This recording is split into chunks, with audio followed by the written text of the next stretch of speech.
अमावास्या पूर्णिमानुमतिर्द्युतिः सिनीवाली शिवावस्या वैश्वदेवी पिशङ्गिना पिप्पला च विशालाक्षी रक्षोघ्निवृष्टिकारिणी दुष्टविद्राविणी देवी सर्वोपद्रवनाशिनी शारदा शरसन्धाना सर्वशस्त्रस्वरूपिणी युद्धमध्यस्थिता देवी सर्वभूतप्रभञ्जनी अयुद्धा युद्धरूपा च शान्ता शान्तिस्वरूपिणी गंगा सरस्वती वेणी यमुना नर्मदा पगा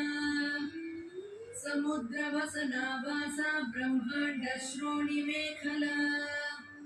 पंचवक्त्रा दशभुजा शुद्ध स्फटिक सन्निभा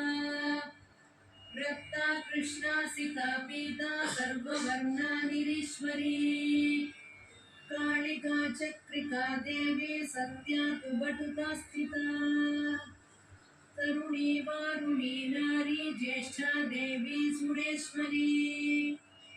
विश्वंभरा धरा कर्त्री गणागण विभंजनी संध्या रात्रिर्दिवा ज्योत्स्ना कला काष्ठा निमेशिका उर्वी कात्यायनी शुभ्रा संसारार्णवतारिणी कपिला कीलिका शोका मल्लिका नवमालिका देविका नंदिका शांता भंजिका भयभंजिका